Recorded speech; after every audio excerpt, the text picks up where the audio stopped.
देवगुप्त की हत्या करने के लिए निकल पड़ेगा। और वो क्या करता है कि देवगुप्त की हत्या कर देता है राज्यवर्धन। ठीक है, जो मैंने मैप बना के आपको भेजा है एक, उसमें देखेंगे तो आपको ये क्लियर हो रहा होगा। ठीक है, तो राज्यवर्धन क्या करता है कि हत्या कर देता है किसकी? देवगुप्त की। ठीक, अब देखिए यहाँ पर आप, हाँ ठीक है, तो अब क्या होता है कि देवगुप्त की हत्या कर दिया तो मालवा भी खाली हो गया, एक मतलब वहां शासक नहीं है।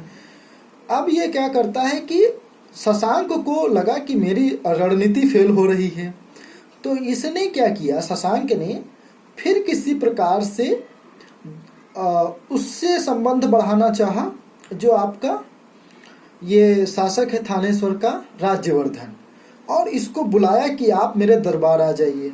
ठीक है, तो अब जैसे पाकिस्तान क्या है कि हमारे देश का कहते हैं कि दुश्मन है, कितना भी दुश्मन है, लेकिन हमको कुछ वैश्विक संबंध जो है विदेश नीति स्थापित करने के लिए बातचीत करना ही पड़ता है। ठीक है, सबको करना पड़ता है ऐसा। तो हो सकता है यही बात ऐसा उस समय भी रहा हो। तो शशांक क्या करता है कि दरबार में आमंत्रित करता है इनको, राज्यवर्धन को। और यहीं पर जब राज्यवर्धन को ये आमंत्रित करता है तो धोखे से इनकी हत्या कर देता है शशांक, हत्या करवा देता है राज्यवर्धन की।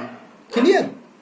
तो राज्यवर्धन की हत्या करवा देता है। तो अब क्या हुआ कि थानेश्वर की गद्दी खाली पड़ गई और आपके मालवा की गद्दी खाली पड़ी हुई है, कोई शासक नहीं है यहाँ पर। और आपके कन्नौज में जो राजश्री है उसको भी ये सब चाल चल के जेल में बंद कर देते हैं। कन्नौज की जो कारावास है उसमें राजश्री को बंद कर दिया जाता है। अब आप देखिए कि ऐसे समय में जो एक छोटा सा बच्चा है हर्षवर्धन, ठीक है, जो हर्षवर्धन है वो बहुत कम आयु में, 16 वर्ष की आयु में राजा बनता है थानेश्वर का। ठीक है, तो अब यह भी गद्दी नहीं प्राप्त करना चाहता था, यह गद्दी पर नहीं बैठना चाहता था आपका हर्षवर्धन।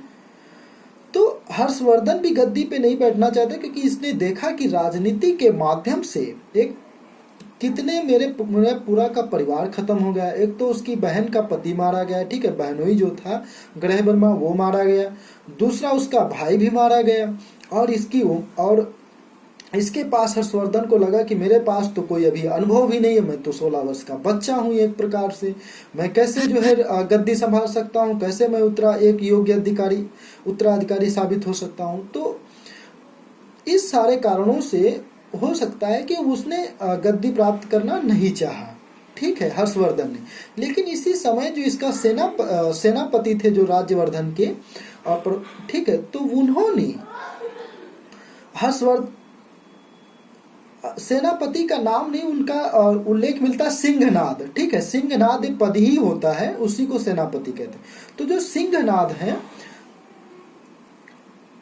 देखिए ये जो तारीख 606 ईस्वी, नहीं 606 ईस्वी से 600 हर्षवर्धन का जो टाइम पीरियड 606 ईस्वी से 647 ईस्वी, ठीक है। हाँ, तो इनमें भी मतभेद हो सकते हैं इतिहासकारों के, जैसे कि कब तक के रहे ये, क्योंकि बहुत स्पष्ट इनकी तिथियां नहीं है। ठीक है,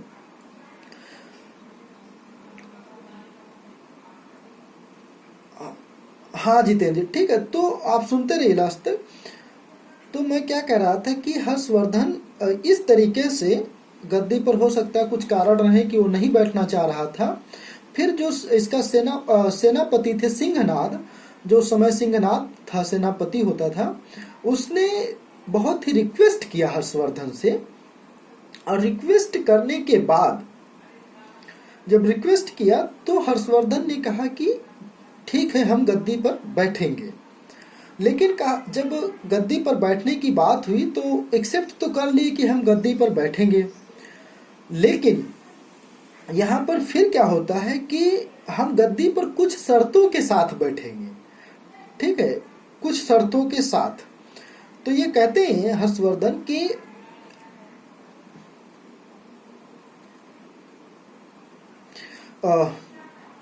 ठीक है, ये कहते हैं अभी तक ज्वाइन हो रहे हैं लोग, ठीक है। तो ये हर्षवर्धन कहते हैं कि हम गद्दी पर जब बैठेंगे तो कुछ शर्तों के साथ, मतलब हम गद्दी तो एक्सेप्ट करेंगे, स्वीकार करेंगे, लेकिन हम गद्दी पर बैठेंगे नहीं, ठीक है। हम केवल शासन कार्य देखेंगे, वो उस पर हम बैठेंगे नहीं। जैसे एक होता है ना कुर्सी पर हमेशा बैठे रहना, ठीक है। हाँ, तो उस तरीके से इन्होंने इनकार किया। और ये क्या किए कि हर्षवर्धन ने शपथ लिया, जो बोध सत्य, ठीक है, की मूर्ति होती, जो बुद्ध की मूर्ति हो किसी रूप में रही होगी, तो उनकी मूर्ति के सामने इन्होंने यह शपथ लिया, ठीक है। उनकी मूर्ति के सामने गंगा नदी के तट पर। अब ये जो गंगा नदी की बात हो रही है, कन्नौज के आसपास के क्षेत्र की बात हो रही है, ठीक है। ऐसा ही वर्णन मिलता है। अब देखिए यहाँ पर एक और इनके लिए कि देखिए, जब हर्षवर्धन का जो प्रारंभिक जीवन था वो बहुत ही दुखदाई हो गया, क्योंकि इनकी बहन भी जेल में पहुंच गई है उधर, और उसका पति मारा जा चुका है, और इनका भाई मर गया है, और उनके पिता की भी मृत्यु हो चुकी है। तो बहुत ही कहते हैं कष्टकारी। हाँ, ठीक है। जितेंद्र जी, आप अभी आखिरी में ठीक है, बात करिएगा अगर कुछ लगता है आपको, ठीक है। क्योंकि कई बार पढ़ाने में अगर टूट जाता है तो फिर हमको दिक्कत होता है उसको जोड़ने में, ठीक है, लिंक। तो मैं क्या कह रहा हूं कि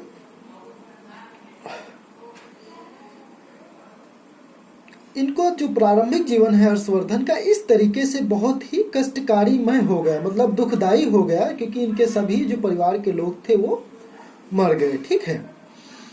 अब जब इन्होंने शपथ ग्रहण किया, ठीक है, सिंहनाथ के कहने पर, ठीक है, और सिंहनाथ ने जो बाकी मंत्री थे उनसे कहा कि ये ही इस वंश के अंतिम उद्धारक के रूप में साबित हो सकते हैं, ठीक है, पृथ्वी के उद्धारक के रूप में यही साबित हो सकते हैं, तो इनको ही राजा आप लोग बनाए। तो ये राजा बनते हैं इस प्रकार से। तो अब ये राजा बनते हैं, तो ये फिर जो है उपाधि, मतलब एक घोषणा करते हैं हर्षवर्धन एक घोषणा करते हैं। मैं उसको पढ़ दे रहा हूं आप सभी के सामने।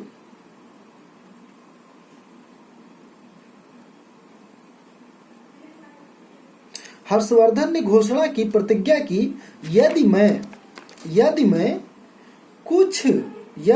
कुछ गिने चुने दिनों के भीतर ही अपने धनुषों की चपलता के कारण उत्तेजित सभी राजाओं के पैरों में बेड़ियां डालकर झंकार की सारी पृथ्वी झंकृत न कर दूं, तथा गौड़राज से पृथ्वी को मुक्त न कर दूं, अर्थात गौड़राज से पृथ्वी रहित न कर दूं, तो जलती हुई अग्नि में, अर्थात जलती हुई आग में मैं अपने को जिस प्रकार से पतंगा जल कर राख हो जाता, उसी प्रकार से मैं भी जल मरूंगा, ठीक है। हर्षवर्धन ऐसा कहते हैं। हर्षवर्धन ऐसा कहते हैं कि यदि मैं गौड़ शासक जो शशांक है उसको पराजित न कर दूं, उससे पृथ्वी को मुक्त न कर दूं, तब तक कि मैं चैन से नहीं बैठूंगा। यदि ऐसा करने में मैं असमर्थ रह जाता हूं तो फिर मैं अपने आप को ही आग में भस्म कर दूंगा। ऐसा मतलब प्रतिज्ञा एक प्रकार की करते हैं हर्ष, जब गद्दी प्राप्त करते हैं उस समय, ठीक है। अब देखिए कि ये कौन कौन से फिर अभियान करते हैं। ये तो एक थोड़ा सा हो गया परिचय के रूप में इनका। अब इनके विषय में आता है कि इनके कौन कौन से क्षेत्र थे, मतलब कहाँ कहाँ पर ये विजय किए। तो ये जब इसी समय फिर जब इनकी प्रतिज्ञा धारण करते हैं तो ये चलते हैं शशांक को पराजित करने के लिए।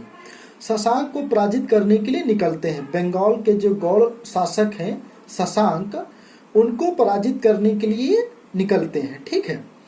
इसी समय क्या होता है कि एक आपका क्षेत्र है कामरूप। कामरूप जो वर्तमान असम है उसी का प्राचीन नाम कामरूप है, ठीक है। तो कामरूप से के जो शासक हैं भास्कर वर्मा, जो कामरूप के शासक हैं भास्कर वर्मा, वो अपने एक दूत को भेजते हैं। ठीक है, जब ये अभियान पे निकले हुए होते हैं हर्षवर्धन, तो वो एक दूत को भेजते हैं भास्कर वर्मा, और वह दूत आकर हर्षवर्धन से मिलता है, मित्रता का हाथ बढ़ाता है कि आपके लिए मित्रता का निमंत्रण पत्र भेजा है भास्कर वर्मा ने। तो हर्षवर्धन भास्कर वर्मा की जो मित्रता है उसको स्वीकार कर लेते हैं। ठीक है, उसको स्वीकार कर लेते हैं। इसी बीच में वो स्वीकार कर लेते हैं उनकी मित्रता को, जो असम के, जो आपका पूरब में क्षेत्र पड़ता है, ठीक है, अरुणाचल प्रदेश के पास, वहाँ के जो शासक हैं भास्कर वर्मा, उनकी मित्रता को हर्षवर्धन स्वीकार कर लेते हैं। और फिर क्या करते हैं कि इसी समय जो राज्यश्री है वो किसी प्रकार से जो कन्नौज की कारागार जो जेल है वहाँ से छूट जाती है और निकल भागती है बिंद के जो जंगल है वहाँ जाकर के मतलब उसी में छिप जाती है। फिर ये जानकारी पता चलती है हर्षवर्धन को कि राज्यश्री भाग करके बिंद के जंगल में चली गई है। तो अब हर्षवर्धन क्या करते हैं, इसी समय हर्षवर्धन क्या करते हैं कि अब वह शशांक की तरफ ना जाकर के, शशांक को पराजित ना करने के जो अभियान छेड़े थे वहां पर वो उस पर विराम लगाते हैं और चल देते हैं राज्यश्री को बचाने के लिए। वो कहते हैं कि पहले मेरी बहन सर्वोपरि होगी। ठीक है, अभी मैं तत्काल में शासक भी बना हूँ, तो इसलिए थोड़ा और मजबूती हो जाए और अपनी बहन को भी बचा लूँ, फिर शशांक के विरुद्ध मतलब अभियान करें। ठीक, तो इस प्रकार से अब शशांक ये क्या करते हैं, हर्षवर्धन अपनी बहन को बचाने के लिए निकल पड़ते हैं। और इनके एक बौद्ध मित्र होते हैं उस समय, दिवाकर। ठीक है, दिवाकर, तो वो उस समय जंगल में ही रहते थे, जो दिवाकर थे बिंद के जंगल में। तो उस जंगल में उन्हीं मित्र की सहायता से, दिवाकर की सहायता से हर्षवर्धन अपनी बहन को खोज निकालते हैं। जब ये खोज निकालते हैं तो देखते हैं कि वो चिता को सजा चुकी होती है और जलने के लिए जा रही थी चिता पर। तो उसको बचाते हैं और बचा करके कन्नौज लेकर के आते हैं वापस, और कन्नौज की राजपाट जो है उसी को सौंप देते हैं, कन्नौज की। तो कन्नौज की मतलब जो राजश्री हैं, ये कन्नौज की कुछ समय के लिए शासिका भी हुई। ठीक है, ग्रह वर्मा के बाद। और इनको मौखरी रानी भी कहा जाता है, जो राज्यश्री हैं इनको मौखरी रानी भी कहा जाता है। तो अब होता क्या है कि बिंद के जंगल से राज्यश्री कन्नौज आ गई, लेकिन इसने कहा कि कन्नौज की शासिका है अभी, लेकिन इसने कहा हर्षवर्धन से, अपने भाई हर्षवर्धन से कहा कि यहाँ के शासक आप ही बनिए, अब हमें जो है राज्य करने की इच्छा नहीं है, इसलिए अब इस क्षेत्र के राजा आप ही रहिए। तो अभी तक के क्या था कि हर्षवर्धन जो शासक हुए वो राज्यवर्धन के बाद थानेश्वर के राजा थे। ठीक है, लेकिन अब अपनी बहन की निवेदन पर, अपने बहन के आग्रह पर, अपनी बहन के रिक्वेस्ट पर, निवेदन पर हर्षवर्धन ने क्या किया कि जो कन्नौज है उसके भी शासक बनना स्वीकार किए। ठीक है, अब वह क्षेत्र भी जो कन्नौज है वह भी किसके अंतर्गत आ गया, हर्षवर्धन के अंतर्गत आ गया। ठीक है, मतलब जो थानेश्वर वाला इलाका था उनके अंतर्गत आ गया। तो यह क्षेत्र भी अब हो गया थानेश्वर राज के अंतर्गत। अब हर्षवर्धन ने क्या किया कि जो कन्नौज का क्षेत्र है, यह कन्नौज आपका उत्तर प्रदेश का जो, ठीक है, जो क्षेत्र है, उत्तर प्रदेश में हरदोई जिला है आपका, हरदोई जिला के बगल में ही आपका फर्रुखाबाद है, फिर फर्रुखाबाद के ही थोड़ा जाएंगे पास में तो आपका मैनपुरी मिलेगा, मैनपुरी के पास में ही आपका फिर ये इटावा भी थोड़ा सा लगेगा, और फिर ये कानपुर आएगा, कानपुर, फिर उन्नाव भी है। ठीक है, इनके बीच में, इन जिलों के बीच में आपका कौन सा है, कन्नौज है। ठीक है, जब अगर आप लखनऊ से जाना चाहेंगे तो लखनऊ जाएंगे, लखनऊ से उन्नाव जाएंगे, उन्नाव से देन कन्नौज पहुंच जाएंगे। ऐसे भी जा सकते हैं, लखनऊ से कानपुर, कानपुर से होते हुए कन्नौज, और लखनऊ से फिर हरदोई, हरदोई से फिर कन्नौज पहुंच सकते हैं। ठीक, तो ये क्षेत्र था कन्नौज का उस समय। वर्तमान में इस समय जो कन्नौज है वो यहीं पड़ रहा है। तो कन्नौज उस समय क्या कह सकते हैं, ये एक बहुत ही उपजाऊ जमीन थी। ठीक है, इसको, ये जो क्षेत्र है आपका दिल्ली से लेके इलाहाबाद तक का जो क्षेत्र है, इसको कहते हैं दोआब का क्षेत्र, गंगा यमुना दोआब का क्षेत्र। ठीक है, तो ये बहुत उपजाऊ होता था। दोआब, दो का मतलब फारसी में होता है दो, फारसी में दो का मतलब दो होता है, आब का मतलब पानी होता है। तो मतलब दो पानी की भूमि, मतलब दो नदियों की भूमि, जो दो आब, गंगा और यमुना के जो बीच का क्षेत्र है वो दो आब कहलाया। तो जो कन्नौज था उस समय इसी के बीच में पड़ता। तो ये जो भूमि होती थी बहुत ही उपजाऊ होती थी, क्योंकि पानी की बहुलता थी इस क्षेत्र में। तो इस वजह से भी ये देखिए, जब त्रिपक्षीय संघर्ष होगा तो इस कारण से सभी शासक जो है, जो तीनों वंश के, वो इसी के लिए निरंतर प्रयास रहते हैं। तो यहाँ का शासक बनता है फिर हर्षवर्धन। तो हर्षवर्धन क्या करता है कि अब थानेश्वर से अपनी राजधानी कहाँ लेकर के आ जाता है, आपका कन्नौज में। ठीक है, तो ये सवाल भी आता है कि हर्षवर्धन की पहले राजधानी कहाँ थी और फिर बाद में कहाँ हुई। तो ध्यान रखिए, कन्नौज, थानेश्वर से कन्नौज स्थानांतरित किया हर्षवर्धन ने। जब वो गद्दी प्राप्त किया था उस समय थानेश्वर थी। क्लियर? तो हाँ, भास्कर वर्मा, भास्कर वर्मा, भास्कर वर्मा। ठीक है, नेटवर्क के कारण कई लोग को सुनाई नहीं देता होगा। ठीक है, दिक्कत हो जाती होगी। ठीक है, तो भास्कर वर्मा असम का शासक। अब क्या होता है कि जो स्वानचांग है, जो स्वानचांग है अर्थात हेनसोंग, वो बताता है कि हर्षवर्धन ने पंच भारत को विजित किया, पंच भारत को विजित किया। पंच भारत के विषय में वो बताता है कि बंगाल, उड़ीसा, पंजाब, बिहार। ठीक है, तो इन स्थानों को वो बताता है, पंजाब, बंगाल, कन्नौज, उड़ीसा और मिथिला। मिथिला बिहार का क्षेत्र है। ठीक है, मिथिला पेंटिंग भी नहीं, वो मधुबनी पेंटिंग है, सॉरी।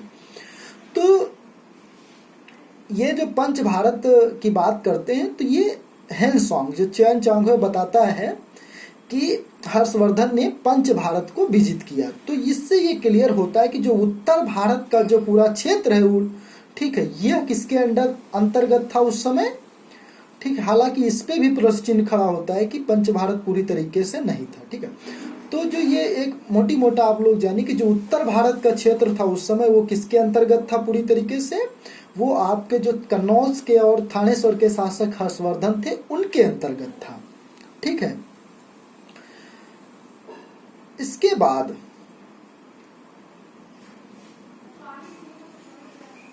हाँ, पंजाब, पंजाब, पंजाब का मतलब पांच, पंज का मतलब फारसी में पांच और आब का मतलब पानी। पांच नदियों की जो भूमि है उसे कहते हैं पंजाब। ठीक है, पंजाब।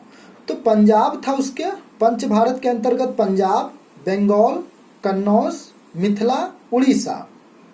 क्लियर? तो ये सारे क्षेत्र हो गए। ठीक है, फिर अब क्या होता है कि इसी समय अब ये दोनों लोग, हमने बताया था कि प्रभाकर वर्मा नहीं, भास्कर वर्मा, सॉरी, भास्कर वर्मा और आपके हर्षवर्धन, ये दोनों लोग मिल करके किसे पराजित करेंगे, शशांक को पराजित करेंगे। ठीक है, शशांक मरता नहीं है यहाँ पर, शशांक को ये पराजित करेंगे, वो कुछ दिन तक जीवित भी रहता है।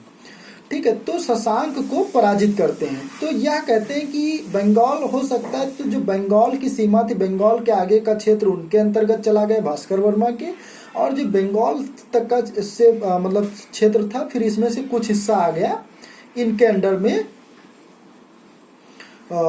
इनके अंडर में आ गया हर्षवर्धन के। ठीक है, तो इस तरीके से इन्होंने शशांक को पराजित किया। शशांक क्या था कि वो बहुत ही बड़ा हिंदू धर्म का समर्थक था और बौद्ध धर्म का कट्टर शत्रु था। ठीक है, जो बोधि वृक्ष गया में है, जो जहाँ पर गौतम बुद्ध को ज्ञान प्राप्त हुआ था, बोधि वृक्ष, ठीक है, उसको क्या किया था कि उखड़वा करके, कटवा करके नदी में फेंकवा दिया था शशांक ने।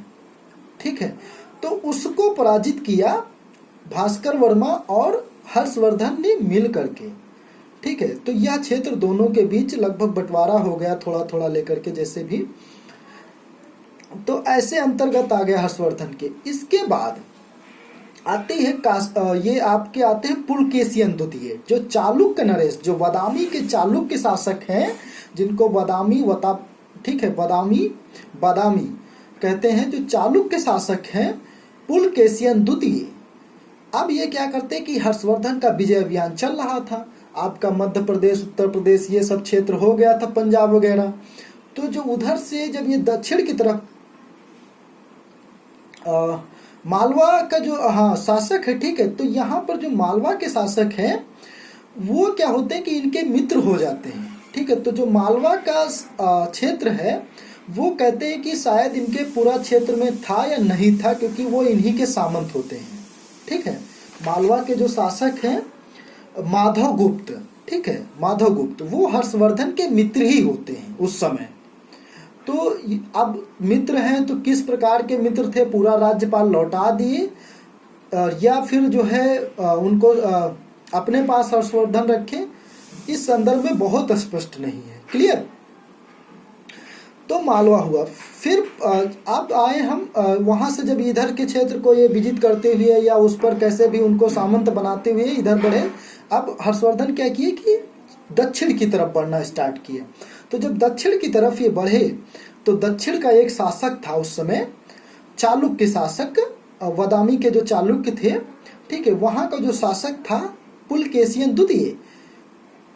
यह भी कहते हैं कि इन्होंने शायद हर्षवर्धन ने उनको निमंत्रण दिया था पुलकेशियन द्वितीय कि आप मेरी अधीनता स्वीकार कर लीजिए। ठीक है, पुलकेशियन द्वितीय को, लेकिन उन्होंने नहीं किया। तो हर्षवर्धन ने आक्रमण किया पुलकेशियन द्वितीय के पर। ठीक है, तो दोनों के बीच भयंकर युद्ध हुआ। पुलकेशियन द्वितीय और हर्षवर्धन दोनों के बीच जो नर्मदा नदी है उसी के तट पर, ठीक है, उसी के आसपास का जो इलाका होगा वहीं पर भयंकर युद्ध हुआ। और युद्ध में क्या हुए कि ये हर्षवर्धन पराजित हुए। हर्षवर्धन जब पराजित हो गए, ठीक है, तो हर्षवर्धन पराजित हो गए, इसलिए दक्षिण में इनका अधिकार नहीं हो पाया पूरी तरीके से हर्षवर्धन का। तो ये फिर आपका एक और क्षेत्र आता है कश्मीर। कश्मीर भी इनके क्षेत्र में नहीं था हर्षवर्धन के, बाकी लगभग उत्तर भारत था। तो कश्मीर के विषय में कहते हैं कि इनको पता चला हर्षवर्धन की कि हाँ, जो बुद्ध का, ठीक है, जो गौतम बुद्ध हैं उनका शायद दांत वहाँ कश्मीर में किसी जगह पर था। तो कश्मीर में था तो वहाँ